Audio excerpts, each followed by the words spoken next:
a gente fala da evolução, da criação do confinamento. Como é que isso surgiu?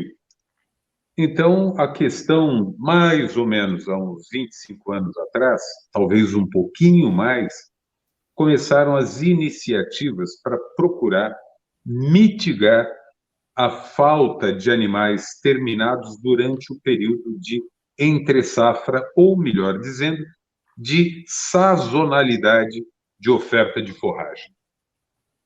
Então, não é apenas esse grande cerrado brasileiro, que na verdade começa lá em São Paulo, lá para o lado de São Carlos, ou um pouco mais à frente, e isso vai serpenteando pelo Brasil afora, e esse cerrado nosso chega até Roraima. E claro que também temos áreas que não são de cerrado, mas também de intensa sazonalidade, em Santa Catarina, Rio Grande do Sul. Isso acontece não é só no Brasil, isso acontece em todo lugar do planeta. Seja por uma questão de seca, como é o nosso caso, como é uma questão de neve e gelo em tantos outros países aí do hemisfério norte, ou extremo sul.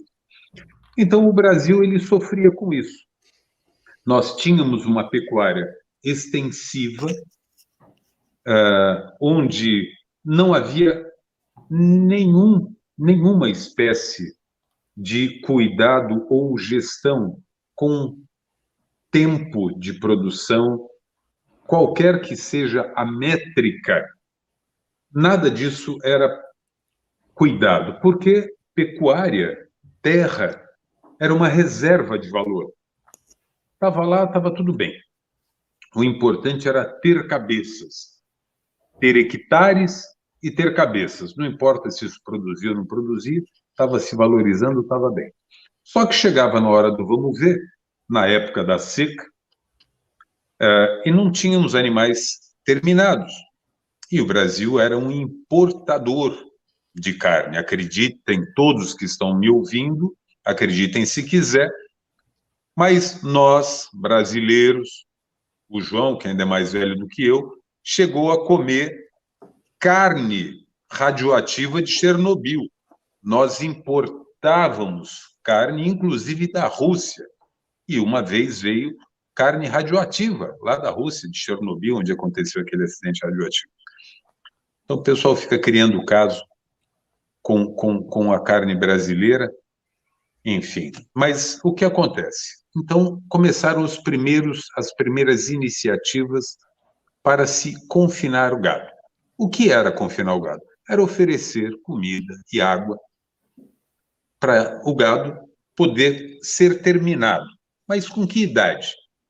Então, esse gado que ia para o confinamento há 25, 26, 28 anos atrás, era gado velho.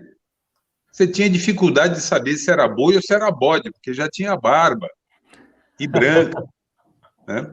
Então, isso era muito interessante. Então, você tinha apenas que fornecer comida, que também não precisava ser de grande capricho, porque o animal ele estava absolutamente terminado. A carcaça que ele tinha e pronto.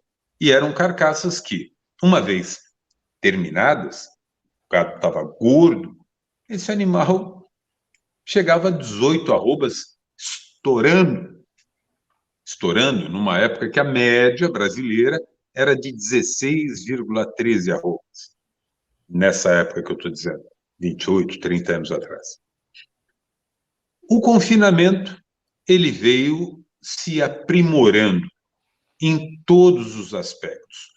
Ao mesmo tempo que o confinamento veio se aprimorando, com todas as técnicas, com todo o capricho na forragem oferecida, no suplemento oferecido, na saúde oferecida, no bem-estar oferecido.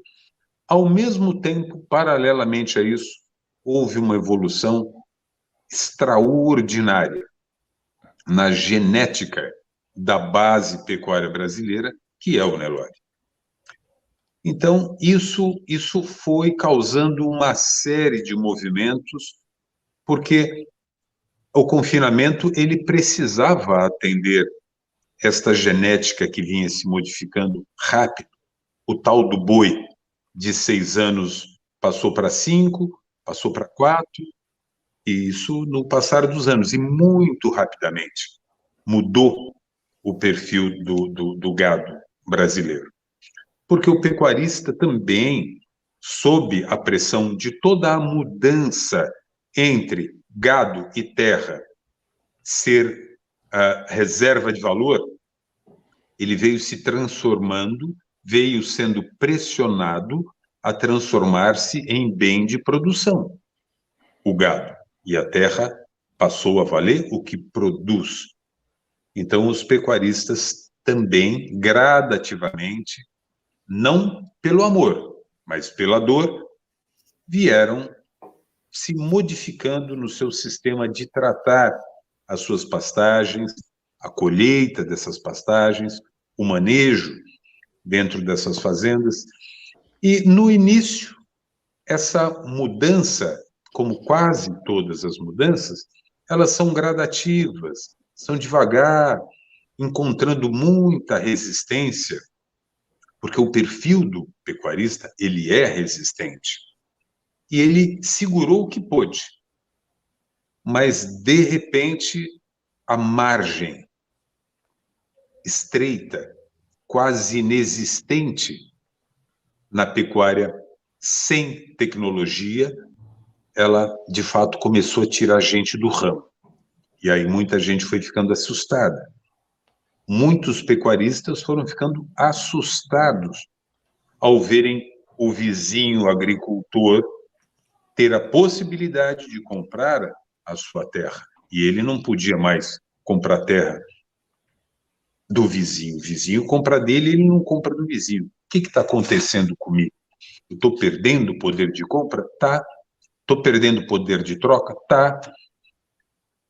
Então, todo esse conjunto de mudanças tecnológicas, do confinamento, do gado a ser confinado, dos objetivos a serem obtidos com este gado terminado, e também do pecuarista fornecedor desses animais a serem confinados. Tudo isso andou junto, essa genética, todos esses nossos avanços.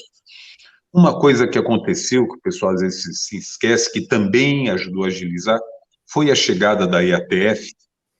Quanto tempo atrás, João? 20 anos? 18 anos? Por aí, não é? Sim. Então, a chegada da IATF realmente foi uma revolução na cria. Era uma novela a gente poder inseminar vaca. Hoje não, hoje é um conforto, é uma delícia. Então, a coisa começou a se acelerar, começou a se agilizar de tal forma, e chegou num momento muito interessante, onde, inclusive,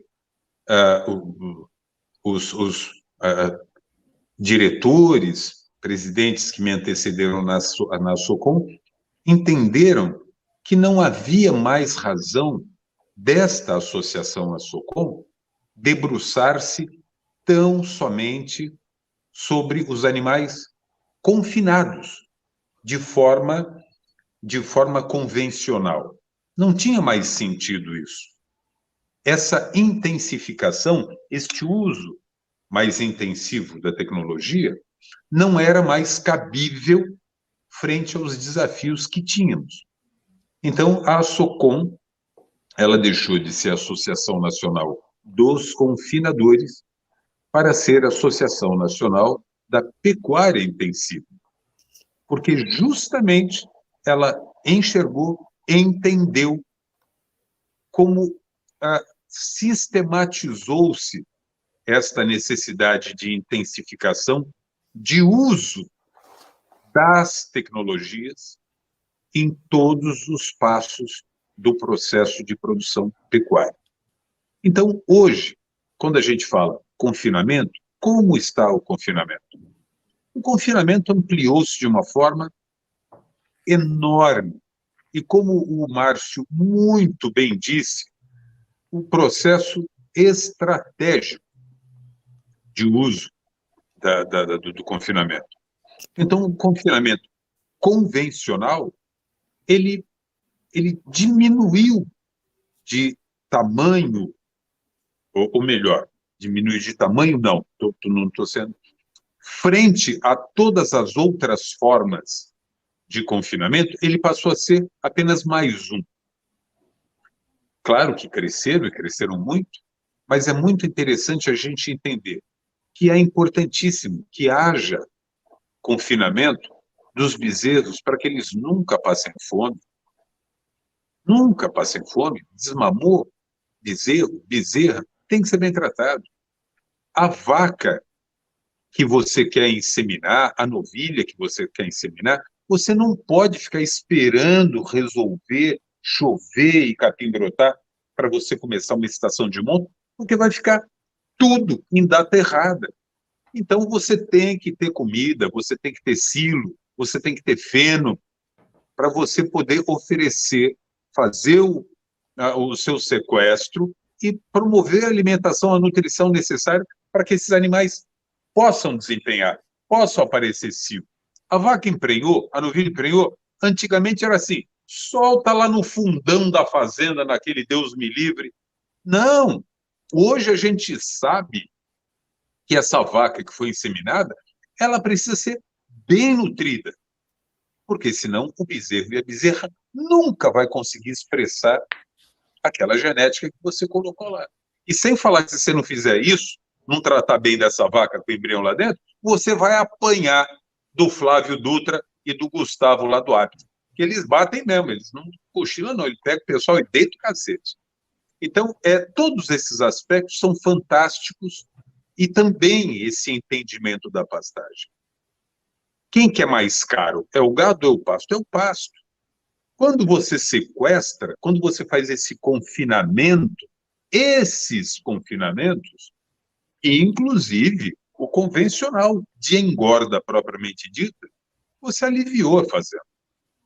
Bateu água no chão, você vai ter uma reposição extraordinária do sistema radicular, você vai conseguir que essa planta tenha vigor, tampe o solo, não vai deixar a praga sair e vai conseguir propiciar para você um ganho anual de lotação, e você vai estar cada dia com animais com desempenho zootécnico melhor, mas ninguém melhor do que o João para falar isso. Eu estou aqui dando palpite, está aí o João que fala melhor do que eu, muito do que isso. Mas o aspecto do confinamento mais interessante para dizer para isso, para os nossos telespectadores aí, é justamente isso.